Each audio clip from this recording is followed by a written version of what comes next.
مفتی سعید احمد صاحب رحمۃ اللہ علیہ، جو ہندوستان کی بہت بڑی شخصیت تھی، دارالعلوم دیوبند کے بڑے محدث تھے، انہوں نے اپنی کتاب تحفۃ العلمائی میں لکھا ہے، اور وہ خود بھی اس سال رخصت ہو گئے انہی ایام میں، قریب میں رمضان کے آخری دنوں میں۔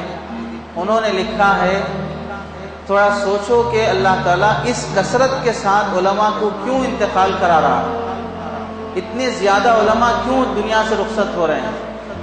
اس کی ایک وجہ علماء نے جو بیان کی وہ یہ ہے کہ جب بیوی اپنے شوہر کو ستاتی ہے تو اللہ تعالیٰ اس شوہر کو اپنے پاس بلا لیتے ہیں، اور جب امت اپنے علماء کو ستاتی ہے تو اللہ علماء کو اپنے پاس بلا لیتے ہیں۔ اور دشمن جو چال اور مکاری چل رہا ہے علماء سے نفرت پیدا کرنے کی، علماء سے دوریاں پیدا کرنے کی، ان میں سے بہت سے پلاننگ میں سے یہ ہے کہ اب یہ علماء اپنی طرف سے بولتے رہتے، فلاں کرتے رہتے، اب ان کے حساب سے چلے تو نہیں ہوتا، نیا زمانہ ہے، ٹیکنالوجی ہے، یہ سب دیکھنا پڑتا، فلاں کرتا۔ علماء کے علم اور ان کی شان میں توہین تحقیر کر کے، ان کی بات کی اہمیت کو گھٹا کر دین سے دوری کرنے کی جو پلاننگیں ہو رہی ہیں، تو جب علماء کی تحقیر، توہین، تذلیل، انہیں ڈسگریس کیا جائے گا تو یہ ان کی شان میں جو تکلیف دہ باتیں ہوتی ہیں، اللہ تعالیٰ ان کی اس بدعملی کی وجہ سے علماء کو اپنے پاس بلا لیتے ہیں۔ ایک ہے علماء سے دوری کا طریقہ کہ علماء ہیں، آپ ان سے دور کٹے ہوئے جی رہے ہیں، یہ بھی اللہ کی طرف سے عذاب ہے۔ دوسرا یہ ہے کہ آپ تو ہیں، علماء نہیں ہیں، یہ بھی اللہ کی طرف سے عذاب ہے، کیونکہ آپ کے لیے نبی کا نائب اور خلیفہ، نبی کا وارث دنیا سے چلا گیا جو رہبری کرنے والا تھا۔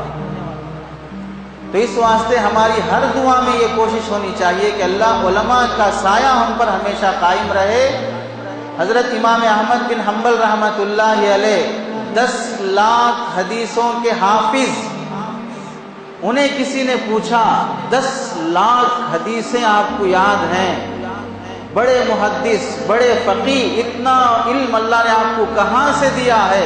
تو انہوں نے کیا فرمایا، 30 سال میرے ہو گئے نماز پڑھتے پڑھتے جب اب میں بیان کر رہا ہوں۔ امام احمد بن حنبل فرماتے ہیں 30 سال ہو گئے میری فرض نماز ادا کرتے ہوئے، آج تک اللہ گواہ ہے کوئی نماز ایسی خالی نہیں گزری جس کے بعد میں نے اپنے علماء اور اساتذہ کے لیے دعا نہ کیا ہوں۔ ہر نماز کے بعد میں اپنے علماء اور اساتذہ کے لیے دعا کرتا ہوں۔ تو اس واسطے علماء کی زندگی، ان کی صحت اور ان کی عمر کی برکت کے لیے ہمیں دعا کرنا چاہیے، وہ ہمارے دین کے رہبر ہوتے ہیں۔ 100 میں سے 1% عالم کو بھی آپ دکھا نہیں سکتے جو آپ کی دنیا کو لوٹنے والا بنا ہو۔